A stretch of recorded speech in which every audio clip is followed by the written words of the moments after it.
오늘은 기독교적 경제 정의에서 함께 나누겠습니다. 에레미야 22장 3절 말씀입니다.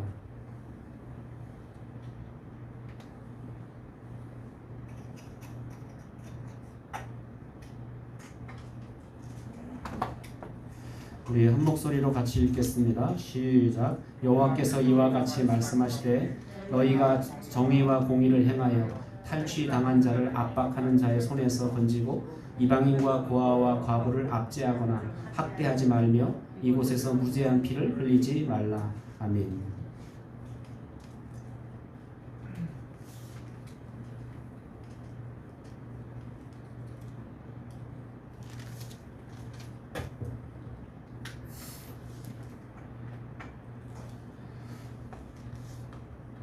특별히 우리에게 하시는 말씀은 뭐냐면 너희가 정의와 공의를 행하여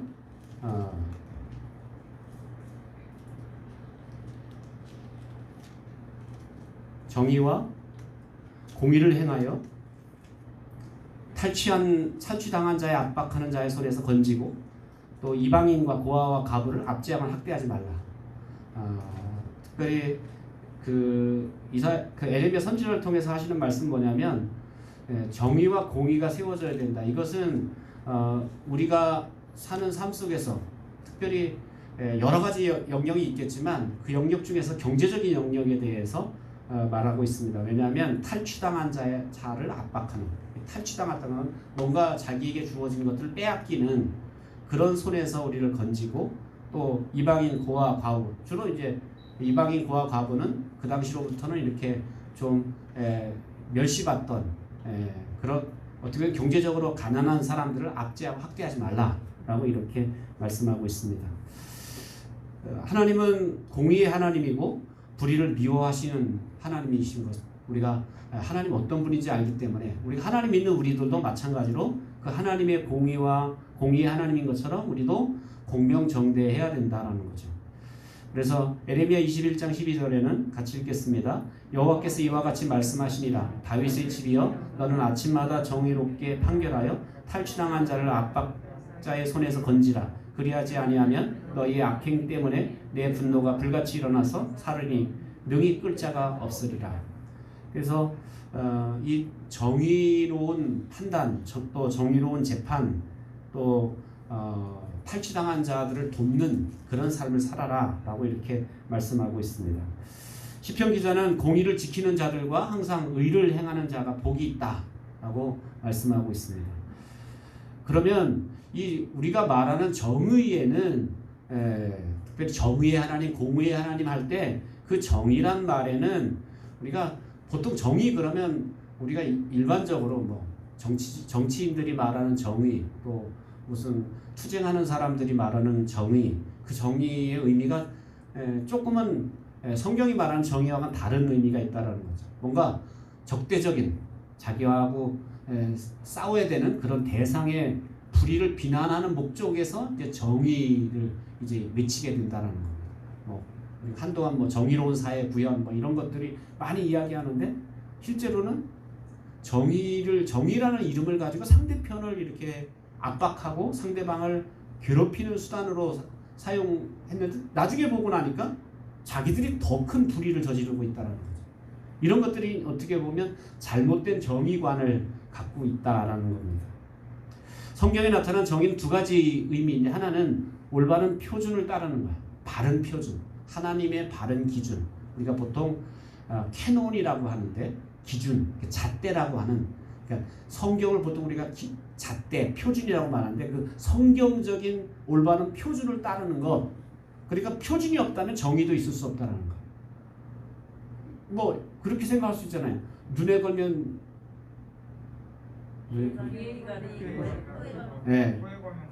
눈에 걸면 안경이면 내가 눈에 걸면 코골이라고 그랬더니 말이 안 돼서. 그래서 이렇게 사람이 생각하는 거에 따라서 이렇게 많이 달라지고, 그래서 요즘 이제 정치인들이 많이 서로 비난하며 쓰는 말이 뭐예요? 내로남불.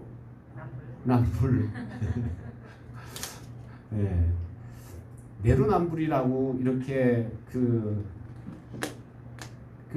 그 뭐 자기가 하면 괜찮고 남이 하면 안 되고 뭐 이런, 또 자기가 하면 로맨스고 남이 하면 불륜이고 뭐 이런 것들이 결국 기준이 올바르지 않다라는 거죠. 기준이 다 이게 제각각이라는 거예요. 그러면 그건 정의가 세워질 수 없는 거예요. 그렇지 않겠어요? 정의가 만약에 A라는 사람이 생각하는 정의가 다르고 B라는 생각하는 정의가 다르면 이게 정의가 어떻게 세워질 수 있겠어요? 정의는 모든 사람에게 올바른 표준이 돼야 된다라는 거죠. 특별히 성경에 나타난 정의 두 가지 의미, 하나는 이 올바른 표준을 따르는 거 하나하고 또 하나는 각자에게 합당한 몫을 주는 것. 각 사람이 받아야 될 몫을 주는 것, 그것을 정의라고 이렇게 성경은 말해주고 있습니다. 그래서 정의와 진리는 통합적으로 상호 연관되어 있습니다. 왜냐하면 정의의 뜻이 곧 인간관계에서 진리를 실천하는 것을 의미하기 때문에 어디에서나 진리는 어디에서나 진리라는 거죠. 이 땅에서는 진리인데 저 땅에서는 진리가 아니면 그 진리가 아닌 거예요. 그러니까 어디에서나 진리. 근데 그게 사람과 사람과의 관계 속에 그런 진리가 이루어나는 것, 진리가 실천되는 것이 바로 정의다라는 겁니다. 그래서 성경은 공평한 저울과 공평한 추를 사용하라. 레위기 19장 보면 이 공평한 저울과 공평한 추, 그래서 주머니 속에 뭘 보관하지 말라 그럽니까? 다른 추를 보관하지 말라. 그러니까 진실하라는 거예요. 이건 보통 공평한 저울, 공평한 추는 다 어디에 해당하는 겁니까? 상업적인, 경제적인 부분에 해당된다는 거예요. 그래서 상대방을 이렇게 눈속임하거나 상대방을 속이려고 하지 말라. 그렇게 사는 것이 정의다라는 것을 말씀하고 있습니다. 하나님께서는 특별히 이사야 선지자를 통해서 나는 공평으로 줄을 심고 의로 추를 삼는다 라고 선언하셨고, 미가 선지자에게는 내가 만일 부정한 저울을 썼거나 주머니에 거짓 저울추를 두었으면 깨끗하겠느냐. 하나님께서 나는 이런 정의로 내가 너희를 대한다 라고 이렇게 말씀하고 있습니다. 저울추나 공평한 에바라는 건 이렇게 우리로 말하면 말과 같은 거예요. 그래서 이렇게 말이나 돼, 우리가 보통 곡식 같은 거를 이렇게 옛날에 저울이 없을 때는 그런 부피를 통해서 이제 이렇게 거래를 할 때 에바를 사용했는데, 그런 저울추나 공평한 에바 모두가 다 측량하는 도구라는 거죠. 그래서 이런 것은 다 경제적인 관계를 설명하고 있다라는 거죠. 그런데 그 도량형 측량해서 서로 주고받는 그 일에 어떻게 해야 된다는 얘기입니까? 공평해야 되고 진실해야 된다. 크리스찬들이 특별히 이 하나님의 경제적인 정의를 실천하는 것 중에 하나는 내가 정직하게 일하는 거, 정직하게 상업을 하는 거예요. 정직하게 경제적인 삶을 사는 것이다라는 거죠.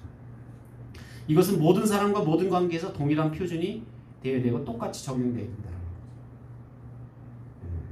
거죠. 사람마다 이게 저울 표준이 달라지면 사람들 굉장히 기분 나빠요. 우리가 그럴 때 있죠. 내가 이렇게 물건 샀는데 요만큼 줬는데 두 번째 온 사람 자기가 아는 사람이라고 이렇게 덤을 더 주면 먼저 한 사람 쫙 이렇게 째려보면서 어떤 마음이 들까요? 왜 사람을 이렇게 차별하느냐? 하고 이렇게 이제 벌써 거기서 공평하지 못하면 사람들이 이제 누군가의 기분을 상하게 한다라는 거예요. 자기는 내가 아는 사람이기 때문에 더 주었다라고 쳐도 이 거래하는 공간에서 다른 사람이 느낄 때는 그거는 불공평한 것으로 이렇게 느껴질 수 있다는 거죠. 하나님은 각 사람에게 합당한 몫을 주심으로 정의의 두 번째 이미지를 완벽하게 나타내셨습니다. 첫 번째는 거래할 때 공평해야 되고 진실해야 되고, 두 번째 정의는 뭐냐면 각 사람에게 몫을 나눠줄 때, 몫을 나눠줄 때 주로 어느 때 사용하죠? 일하고 내가 삭스를 받을 때, 일하고 내가 삭스를 받을 때, 그럴 때 합당한 몫을 이렇게 해요. 그래서 보통 이제 연말 연초 되면 그 노동자들이 뭘 해요? 쟁의를 하면서 임금 합상을 하잖아요. 임금 합상. 그래서 추계 임금 협상, 춘계 임금 협상해서 임금 협상을 서로 해요. 그래서 요즘은 이제 노조라는 노동조합이라는 그 세력들이 강해져 갖고 이 협상들이 그냥 굉장히 어떻게 보면 부딪히고 시끄러워질 수 있다라는 거죠. 그 서로가 양쪽 고용하는 측 회사 측과 그 피사용자 측, 이 고용인 측이 서로 정당한 몫을 우리에게 달라고 이제 요구하는 거죠. 우리는 이만큼밖에 줄 수 없다라고 사용자 측은 얘기하고 또 일한 사람들은 할 수 있으면 더 받으려고 하는 그런 마음으로 서로 이제 노사가 싸움이 일어날 수 있다라는 거죠. 그럴 때 각 사람에게 합당한 몫을 주는 것, 이것이 바로 하나님의 경제 정의 중에 하나다라는 거죠. 욥기서 34장 10절입니다. 시작. 그러므로 너희 총명한 자들아 내 말을 들으라. 하나님은 악을 행하지 아니하시며 전능자는 결국 불의를 행하지 아니하시고 사람의 행위를 따라 갚으사 각각 그의 행위대로 받게 하시나니 진실로 하나님은 악을 행하지 아니하시며 전능한 자는 공의를 굽히지 아니하시느니라. 사람의 행위에 따라 각각 그 행위의 보상을 받는 것, 그게 하나님의 선한 뜻이다라는 거죠. 그래서 이렇게 그러니까 어떻게 보면 성경에 보면 이런 지금 우리가 세상 속에 사는 경제적으로 사는 경제 활동에 대한 아주 세밀한 것까지도 기준을 이렇게 성경에 보면 말씀하고 있다라는 거예요. 그런데 우리가 이 하나님이 말하는 경제 정의보다는 보통 우리는 내가 노동조합에 소속돼 있으면 노사가 주장하는, 그래갖고 어떤 분이 저한테 얘기해요. 제가 볼 때는 지금 이 월급도 작은 게 아닌데 또 저기 투쟁한다 그러는데 나가야 되는지 말아야 될지 모르겠어요. 이제 그 얘기를 하더라고요. 그러니까 이건 이제 서로 양쪽에 이렇게 그 대결 구도가 되다 보면 서로의 욕심을 더 채우기 위한 싸움으로 이렇게 변질될 가능성이 있다. 일한 사람도 정당한 몫을 받으려고 해야 되고 또 사용한 사람들도 정당한 몫을 주려고 하는 그런 자세가 필요하다라는 거죠. 사도 바울은 모든 자에게 줄 것을 주라 라고 이렇게 가르쳐. 그래서 일한 소에게 뭘 씌우지 말라? 먹이를 씌우지 말라. 합당한 소도 일어났으면 합당한 몫을 주는 게, 동물이라 할지라도 합당한 몫을 주는 게 당연하다라는 것을 이야기해요. 어거스틴, 토마스 아퀴나스는 정의는 한 사람이 일정하고 영구한 의지에 따라 각 사람이 그 몫을 나눠주는 관습이다. 그러니까 이 성경적으로 기독교적인 정의는 뭐냐면 각 사람에게 그의 합당한 몫을 제대로 보장해 주는 것. 그런 것이 바로 하나님의 정의다라는 것을 말해주고 있습니다. 정의의 두 가지 영역이 있습니다. 정의의 두 가지 영역은 우리가 보통 이제 정의할 때 개인적인 정의가 있고 사회적인 정의가 있습니다. 개인적인 정의는 자기 개인에 대해 해당한 거라면, 사회적인 정의는 세상의 어떤 시스템에 대한 그런 부분인데 이 두 가지 정의를 서로 이야기합니다. 개인적인 정의는 개인적으로 생각과 행동의 올바른 기준에 따라 자기 자신을 주장하는 것, 주관하는 것, 이것과 관계가 있습니다. 각 개인과 관계 있는 것으로서 특별히 각 개인이 하나님과 자기 자신과 또 다른 사람들과 관계를 맺는 데 있다라는 거예요. 개인적인 정의를 내세울 때 중요한 게 뭘까요? 내가 올바른 일을 내가 올바른 판단으로 이렇게 살아갈 때 중요한 게 뭘까요? 내가 옳다라고 하는 게 타인의 정의에 반하면 안 된다라는 거예요. 나는 옳다고 나는 주장하는데 이게 내가 이렇게 주장하고 나면 다른 사람이 그것 때문에 피해를 봐, 손해를 봐. 그러면 이건 문제가 있다라는 거예요. 두 번째 사회적인 정의는 뭐냐면 재와 특권, 권력이 정당한 기준과 일치하게 분배하느냐. 이 사회적인 정의의 대표적인 건 분배의 문제입니다. 어떻게 올바르게 분배하느냐. 오늘날 이제 이제 진보나 보수나 이게 싸우잖아요. 어떤 이런 뭐죠? 코로나 이게 주는 건 뭐라 그랬죠? 지원금을 이렇게 줄 때도 진보 측에서는 어떻게 주자고 합니까? 전 국민에게 똑같이 나누자. 이 보수 쪽에서 주라는 건 뭘까요? 꼭 받아야 될 사람에게 더 많이 주고 이렇게 차등 있게 나누자. 이게 이제 어떻게 보면 큰 차이다라는 겁니다.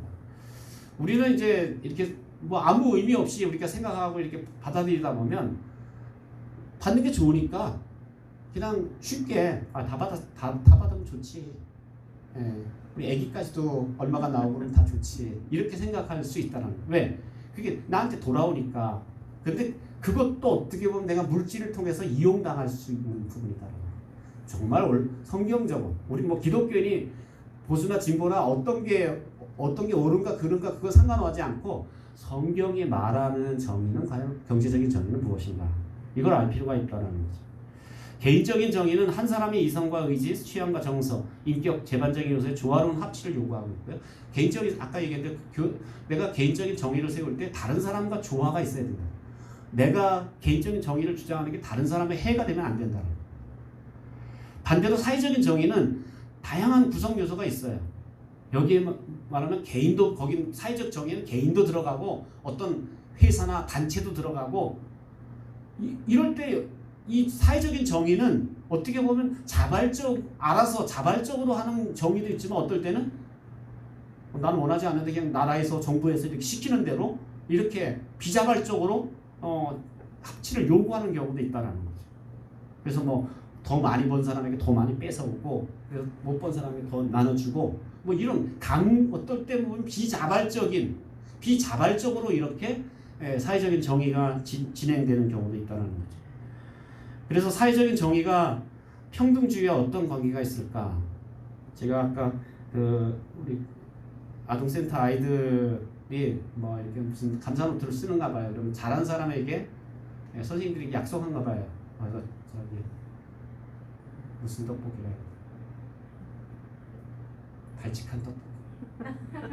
뭐 무슨 떡볶이죠? 엽기적인 떡볶이 뭐 거기를 먹여주기로 했나 봐요. 그래서 아이들이 이렇게 갔다 오길래 어떤 애들은 그러니까 한 20여 명의 공동체 안에서 어떤 애들은 가서 떡볶이를 룰루랄라 먹고 들어 아주 자랑스럽게 먹고 오고 한쪽에서는 그걸 못 먹었다는 패배감을 좀 느낄 수 있고 물론 이제 그런 관계를 통해서 서로 도전을 주기 위한 것이지요. 그런데 그래서 이럴 때 이제 이 사회적인 정의를 실천하는 거하고 평등하고 이렇게 어떨 때는 좀 이렇게 이게 어떻게 해야 되는가 우리가 똑같이 주는 게 이게 맞나? 교회 안에서도 마찬가지잖아요. 똑같이 나누는 게 맞는 건가?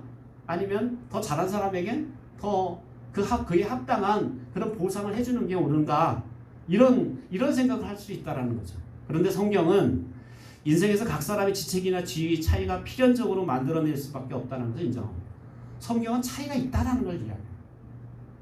대부분 우리가 이제 그 공산주의가 나온 사회주의가 나온 배경이 사도행전에 나오는 나눔과 분배 거기서 이제 칼막스가 원래 목사님 아들이에요. 공산주의를 만들어낸 사람이 목사님 아들인데 그 사도행전 2장의 말씀을 가지고 어떻게 보면 공동 분배 똑같이 나누는 것 이렇게 이야기했는데 근데 그 한 구절만 생각해 보면 그건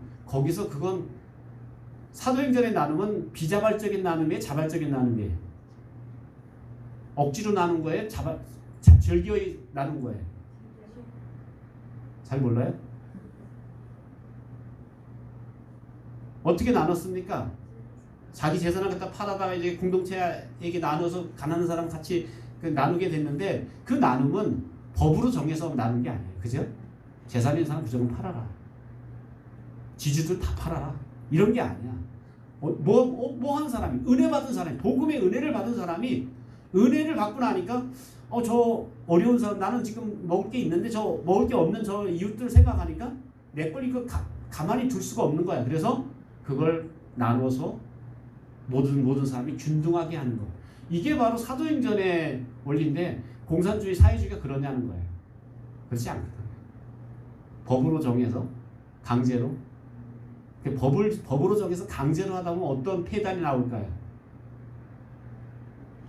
나중에 평등이 안 됩니다.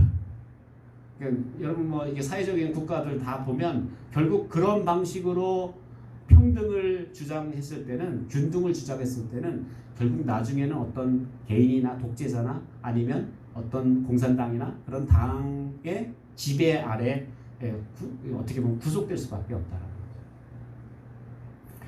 잠언서 30장 21절로 23절입니다. 시작. 세상을 진동시키며 세상을 견딜 수 없게 하는 것 선엇이 있나니 곧 종이 임금이 된 것과 미련한 자가 음식으로 배부른 것과 미움받는 여자가 시집간 것과 여종이 주모를 이은 것이니라. 그러니까 세상에 이해할 수 없는 일들이 많다. 근데 하나님이 이거 허락하셨다라는 거예요. 종이 임금이 되는 일들이 생기기도 하고, 또 어떤 경우에 미련한 사람이 더 배불러. 또 미움받던 여자가 시집도 잘 가. 뭐 이런 일들이, 이런 차이가 얼마든지 일어날 수 있다. 하나님 그것을 이야기하고 있다는 거죠.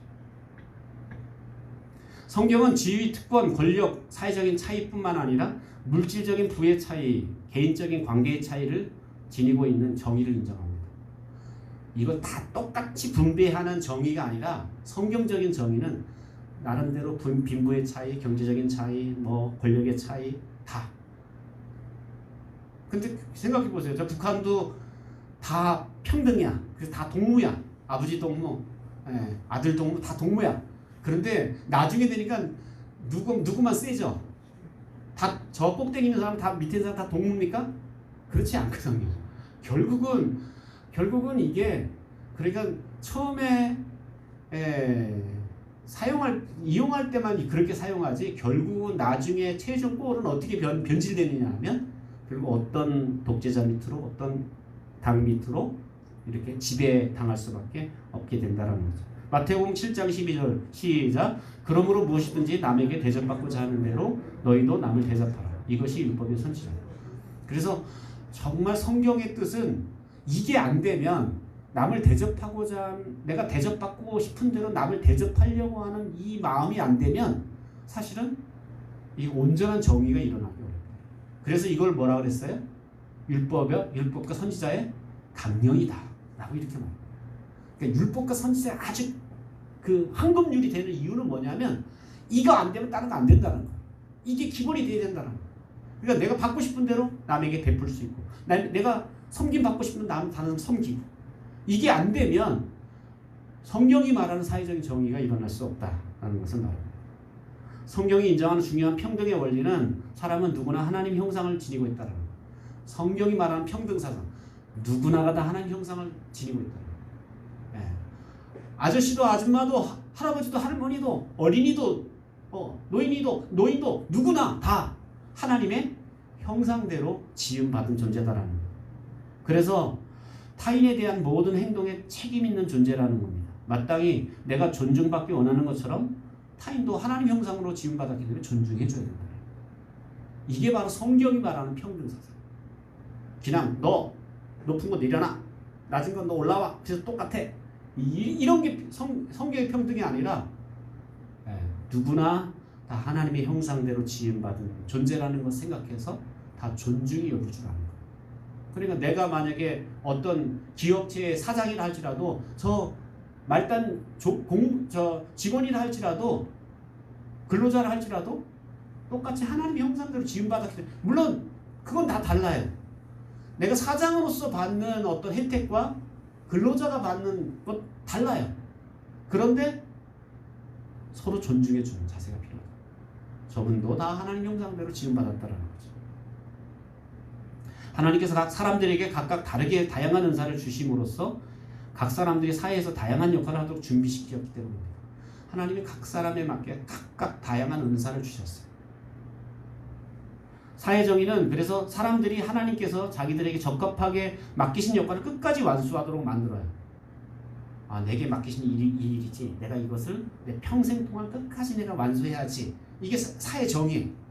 근데 사회 불의가 있으면 어떻게 되냐면, 하나님께서 맡겨주지 않은 역할을 자꾸 넘보게 되고 빼앗으려고 하고 그거 자기가 차지하려고 그러고 이렇게 돼요. 이건 사회 불의라는 거예요. 하나님께서 내게 맡겨주신 역할들을 내가 사명감을 가지고 충성스럽게 감당하는 것, 그것이 바로 하나님의 사회적인 정의다라는 거죠. 법 앞에 동등함이란 도덕적인 동등함을 의미합니다. 인간다운 삶을 살고 도덕성을 완성시키고 자유롭고 분별력이 있고 책임 있는 존재로 대접받을 권리가 다 동등하다라는 거예요. 저 검찰총장을 하던 사람이나 아니면 저 시골에 사는 농부나 다 법 앞에 똑같이 인간으로서 대접받을 그런 권리가 있다라는 거예요. 그런데 이게 자꾸 무너지잖아요. 그게 사회적인 정의가 무너진다는 그런 거예요. 유전, 무죄. 무전, 유죄라는 말이 나오는 거는 유전, 돈이 있으면 쩐이 있으면 무죄가 되고 무전, 쩐이 없으면 유죄가 되는 이렇게 사회적인 불의가 나오는 이유는 뭐냐면 평등하지 않은 것. 이런 것들을 말해주고 있다는 것. 정의의 두 가지 형식이 있습니다. 두 가지 형식은 상호 간에 이익이 되는 물건을 타인과 교환할 때 생기는 정의입니다. 이건 상호 교환적인 정의죠. A라는 사람과 B라는 사람과 뭔가 교환하려고 할 때 그럴 때 정의가 필요하다는 거예요. 쌍방의 이익을 위해서 예를 들면 나에게는 돈이 많아요. 권사님에게는 어떤 음식이 많아. 그러면 난 지금 음식을 먹고 싶어. 그러면 어떡합니까? 내가 돈을 재화를 지불하고 권사님으로부터 내가 음식을 내가 제공한다. 근데 거기에 정의가 필요하다는 거야. 돈 가진 사람이 조금 내려고 저기한테는 음식을 많이 빼앗아 올라가면 이거 경제 정의가 깨지게 된다는 거죠. 그래서 상대편에서 동일한 가치의 혜택을 받는 정의로운 관계가 필요하다. 그러면 돈은 더러운 걸까요? 깨끗한 걸까요? 응? 더러운 건 아닌 것 같아요. 그러니까 좋아하죠? 그죠? 돈은 누가 만들었을까요? 하나님 지혜 주셔서 만들었어요. 만약에 여러분 돈이 없다고 생각해요. 옛날 돈이 없던 시대에 있었죠? 돈 없던 시대는 어떻게 해요? 이렇게 어느 집에 뭐 옷이 필요해서 옷을 갖다 주고 나는 그 집에서 뭘 받아와? 비슷한 뭐 쌀을 한 말 받아오기도 하고. 그래서 그렇게 굉장히 불편하잖아요. 이건 어떤 뭘 가질 때마다 내 집에 있는 것을 막 생각해 보세요. 정영순 권사님 뭐 계란 하나 저 MS 마트에 사러 갈 때도 맨날 집에 있는 쌀밖에 없어서 쌀을 잔뜩 싣고 가갖고 그거 뭐 쌀을 이렇게 대주고 그런다면 얼마나 불편하겠어요. 그런데 하나님 지혜 주셔서 뭘 만들었어요? 돈을 화폐는. 그 화폐는 굉장한 그건 하나님 지혜예요. 근데 이 하나님이 지혜로 주신 건데 이 화폐를 어느 순간 사랑하기 시작하면 악을 저지르게 된다. 돈을 사랑하게 된다. 하나님이 이건 우리가 인간 생활할 때 편리하도록 우리에게 주신 건데 이걸 잘못 사용하면 그걸 사랑에 빠지고 거기에 막 몰입하게 되면 결국 악을 짓게 된다는 거죠. 성경이 거짓된 저울과 속이는 되를 금하고 있는 것은 상호 교환적인 정의를 말하는 겁니다. 또 뿐만 아니라 양과 질에 대해서도 서로 간 진실해야 되겠죠. 양을 막 속이고 이 저울이라는 건 양을 속이는 거죠. 똑같고요. 또 질을 속이는 거. 이거 그만한 약효가 없는데 그만한 약이 있다고. 그런 걸 뭐라 그래요 우리는? 사기 친다 그러죠. 사기를 하는 거예요. 근데 기독교인들이 이런 사회적인 정의감이 없으면 이런 부분에서 이건 분명히 그만한 질이 없는데도 그 질이 있는 것처럼 소개하고 가장하고 포장하고 선전하고 그렇게 할 수 있다는 거죠. 그래서 기독교인들이 크리스찬들이 올바른 사회 정의를 잘 갖는 것, 경제 정의를 잘 세우는 것 필요하다는 거죠. 그러므로 기독교에서 금전을 깎는 행위, 이거 화폐의 질을 떨어뜨리는 행위라는 거예요. 그래서 지금 예를 들면 권사님은 이만큼 음식을 가지고 1,500원이라는 화폐의 질을 딱 가치를 정했어요. 내가 이만큼 노력해서 만든 음식이기 때문에 1,500원의 가치가 있다라고 했는데 돈을 가진 사람은 어떻게 할까요? 할 수만 있으면 그 싸게 하려고 한 그런 마음이 있으니까 어떻게 해요? 깎는다라는 거예요. 그래서 되도록이면 여러분 이렇게 어디 가서 자꾸 깎으려고 하지 마시고 그거 깎는다고 크게 여러분 떼부자 되는 거 아니니까 이렇게 서로 상대방이 그러니까 아니면 여러분들 다려보면 되는 거예요. 똑같은 질인데 그 가치를 이 가게에서는 1,000원, 이 가게에서는 900원, 이 가게에서는 800원 하면 800원 임대 가서 사면 되는 거예요. 발품을 팔아서. 근데 그 1,000원짜리를 갖다 거기서 실갱이를 벌이면서 그렇게 하지 말라. 그래서 이렇게 어떻게 보면 깎는 행위는 그래서 성경에서 깎지 말라고 한 이유는 뭐냐면 화폐의 가치를 내가 스스로 떨어뜨리는 행위를 내가 한다라는 거예요. 그래서 속임 수 있는 가격, 사기 광고 이런 것들은 우리가 사회적 경제적 이익에서 굉장히 필요한 부분이다. 두 번째 형식은 분배의 정의입니다. 분배라고 생각하면 흔히 어떤 재화나 돈이나 어떤 특권이나 권력이나 이런 것들을 이렇게 분배해 주는 것이라고 생각하는데, 분배의 정의라는 것은 아까 바울이 말한 것처럼 모든 사람이 받을 만한 몫을 돌려줘라 라는 게 중요한 원칙이다라는 거예요. 분배적인 정의는 사회 내에서 어떤 강제나 회피 없이 각 사람이 자질과 노동으로 마땅히 받을 것을 획득하도록 사회 내에서 조정을 해주는 거예요. 그래서 이건 이제 사회가 서로 조정을 하잖아요. 우리는 노사정이라는 단체가 있잖아요. 노동자 측과 회사와 정부 이렇게 대표들이 모여서 임금 협상을 서로 이렇게 조정할 때 하는 거예요. 그러니까 그것은 뭐냐면 사람들이 이만큼 일했는데 이만큼 합당한 것을 받아야 된다라고 이렇게 그런 걸 서로가 조정하면 사회적으로 서로 조정해 주는 거예요. 그래서 우리 거기다 이제 할 때마다 최저 임금을 이렇게 정해. 1시간 일할 때 최저 임금은 우리가 뭐 10,000원으로 한다, 9,000원으로 한다, 8,000원으로 한다 이렇게 정하는 거는 이걸 사회적으로 이렇게 조정시켜 주는 거예요. 그게 뭐 다른 사회, 뭐 다른 일본이라든지 미국이라든지 다른 데 가면 또 다르겠죠. 그거는. 그러니까 사회가 서로 자기가 일하는 것에 대한 가치를 공정하게 이렇게 받기 위해서 그렇게 조정하는 것을 우리는 분배의 정의다라고 이렇게 말한다는 거예요. 이게 분배의 정의를 할 때 이 진보 측이 잘못 생각하는 건 뭐냐면 똑같이 받는 거라고 생각해요. 그런 성경이 말하는 분배의 정의는 그런 게 아니다. 예를 들면 주식회사에 내가 100만 원을 투자했어요. 그리고 어떤 사람은 500원을 투자했어요. 똑같이 투자한 것에 대한 주주에 걸린 동일하지만 주주인 건 맞지만 그러나 그 돈을 투자해서 주식의 어떤 결과물을 열매를 내가 받을 때 열매를 분배하는 거에는 똑같아요? 100만 원을 투자한 사람이랑 500원을 투자한 사람이 똑같지 않다라는 거야. 이게 차이가 있다라는 거야. 그것을 성경은 똑같이 줘야 된다. 이렇게 말하지 않는다라는 거야. 이게 이제 반강제적으로 사회주의화 되면 공산주의화 되면 그것 일부를 그냥 이렇게 우리나라도 마찬가지죠. 세금을 뭐 50%를 걷어내고 우리가 나는 아무 노력 안 했는데 부모님으로부터 어떤 수십억의 재산을 내가 받았다 할 때 상속세가 30%도 어떨 때는 50%도 어떤 때는 막 그 이상으로 이게 상속세를 내야 될 때가 있다라는 거죠. 이런 것들이 이제 어떻게 보면 서로 분배의 정의를 세우기 위해서 반강제적으로 이렇게 하는 것들이 이제 반강제적인 힘이 작용되는 것이 바로 어떻게 보면 아까 사회주의의 모습이라면 자발적으로 내가 더 많이 버는 사람이 더 사회를 위해서 환원하도록 그러니까 이런 건 사실 그러니까 정직한 어떻게 보면 자발적인 분배는 훨씬 더 어려워요. 사람이 욕심이 점점 높아져 가면 갈수록 나에게 있는 것을 이렇게 자발적으로 끌어낸다라는 것은 사실 쉬운 일이 아니다라는 거죠.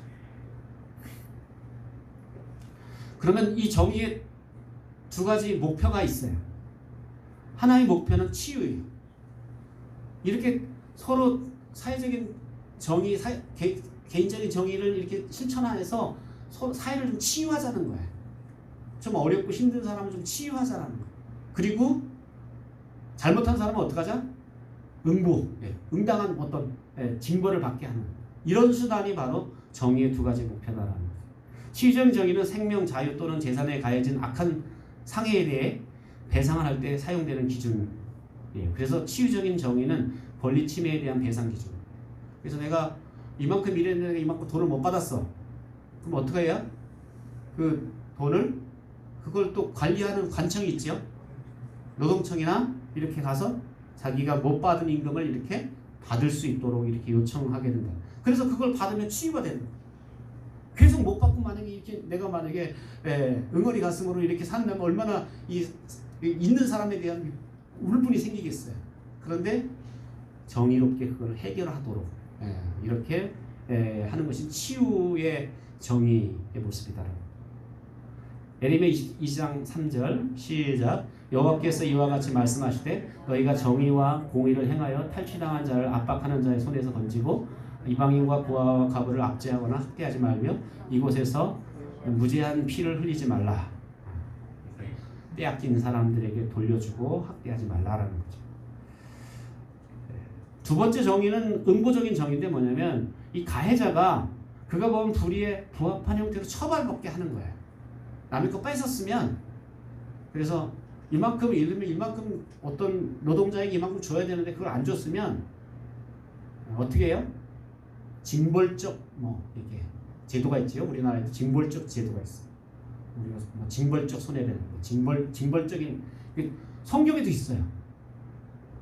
내가 상대방 걸 물건을 훔쳤으면 몇 배로 갚으라?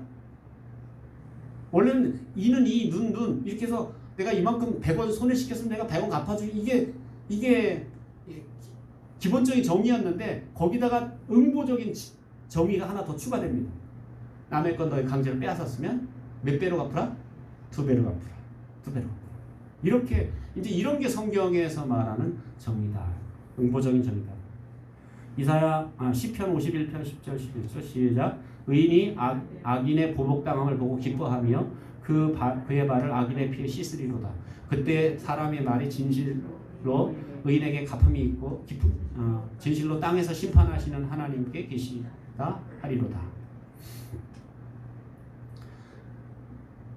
정의에는 불편부당성도 있다라는 거예요. 정의의 중요한 건 불편부당성.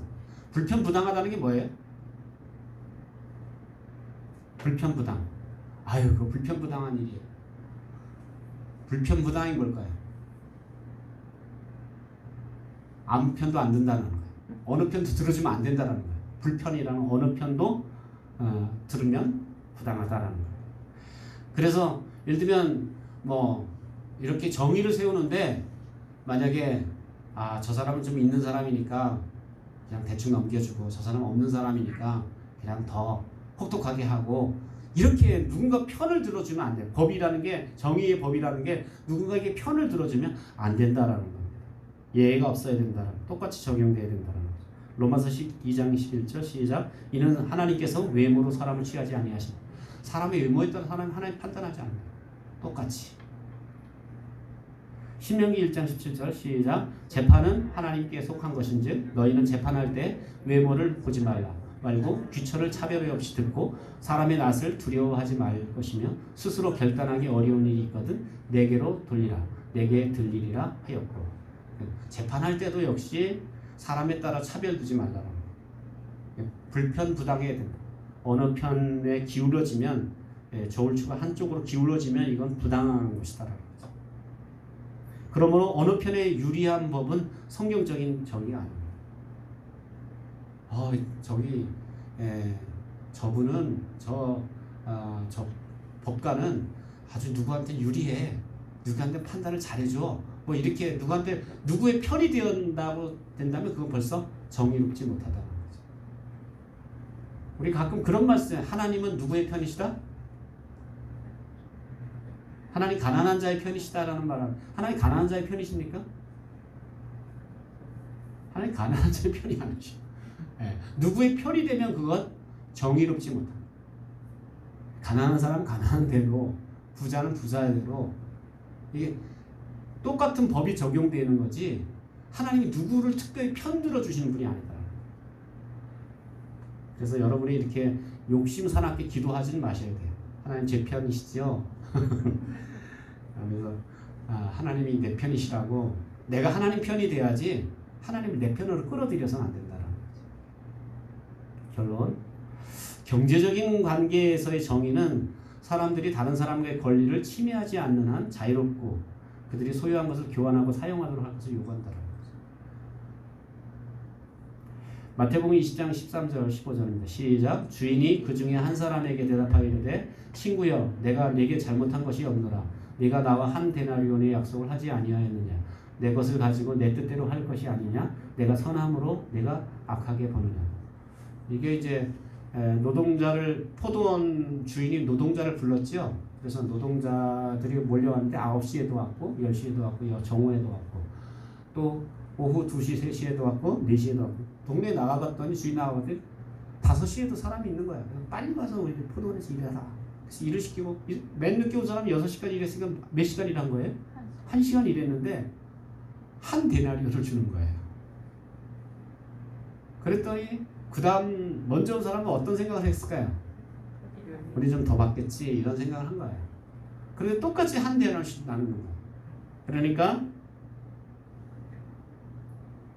앞에 왔던 사람들이 뿔딱지가 났어요.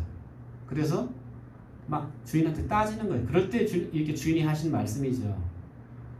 내가 너한테 한 데나리온 계약하지 않았냐? 약속하지 않았냐? 약속하면 내가 너한테 주는 것이다. 그러면 이제 이 평등의 사상에 물들었기 때문에 그런데 저 1시간밖에 일하지 않은 저 사람은 더 조금 줘야 이게 맞다라는 이게 이제 세상적인 관점이다라는 거예요. 근데 그 사람에게도 내가 한 데나를 주는 건 내 뜻이다 라고 이렇게 말하고 있다라는 거죠.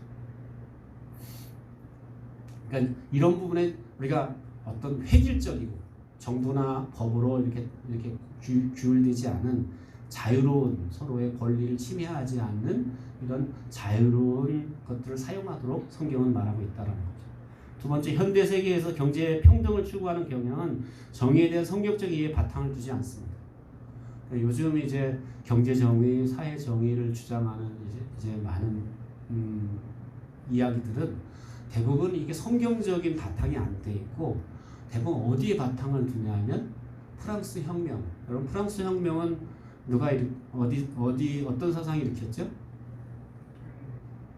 프랑스 사회주의는 바로 마오쩌둥 등소평의 그런 사회주의 원리를 프랑스에 갖다 심은 거예요. 그래서 유럽식 사회주의가 된 거예요. 중국의 방식을 유럽식으로 갖다 해서 유럽에 있는 주로 사회주의 국가는 이렇게 유럽식 사회주의 체제가 된 거예요. 그 근본이 뭐냐면 다 칼막스로부터 온 것이다. 분배나 배분이나 뭐 이런 정의에 대한 부분들이 우리나라는 지금 이제 뭐 두 계열이 있다 그러잖아요. NL, PL 뭐 이렇게 나뉘어져 있다 그러잖아요. 그래서 한쪽 옛날 사람들 주사파 주로 북한식 정의 분배 정의를 주장하는 그런 이 머리에 그런 사상이 박힌 사람이 있는가 하면 어떤 사람들은 지금 그 유럽식 아니면 중국식 이런 사회 정의를 이제 추구하는 사람들이 있다라는 거예요. 그래서 어떻게 보면 어떤 정책이 나올 때마다 자꾸 논쟁이 일어나는 거예요. 그러니까 이제 그 친구들은 어떻게 보면 이렇게 대학 다닐 때부터 그런 운동권 교육을 받았기 때문에 그게 이제 탁 이게 박혀 있어요. 그러니까 정책을 세울 때도 이게 거기서 벗어나지 못하는 거예요. 제가 몇 년 전에 이렇게 어떤 분하고 이렇게 이야기하는데 그분이 지금은 보수 쪽으로 이렇게 넘어왔는데 그때 이렇게 대화를 해보니까 아직도 주체 사상을 놓지 않았더라고요. 대학교 때 배웠던 그 운동권 사상이 주로 주체 사상, 김일성 그 주체 사상이었는데 그걸 아직도 자기 신봉하고 있더라고요. 그러니까 이런 거 생각해 보면 이 지금 현실에서 일어나는 이런 사회 정의에 주장하는 그 근원들이 굉장히 이게 성경적인가 올바른 성경적인 바탕 위에 바로 세워지는 것이 필요하다는 거죠. 끝낼게요. 빨리 끝내라고 그렇게 전화가 오는데 끝내야 되겠습니다. 그들의 주장은 권리상의 평등뿐만 아니라 실제상의 평등이 사회주의 예술의 목표라고 주장합니다. 그러니까 이건 권리만 그냥 보장되는 게 아니라 아예 실제적으로 똑같이 그런 게 우리에게 주어져야 된다. 우리 손에 넣어줘야 된다. 이런 것들이 이제 어떻게 보면 요즘 이제 사회주의자들의 어떻게 보면 목표다라고 이제 볼 수 있다는 거죠. 성경은 경제적인 자유뿐만 아니라 경제적인 차등도 분명하게 말하고 있다. 그래서 성경에 보면 부한 자도 있고 가난한 자도 있잖아요.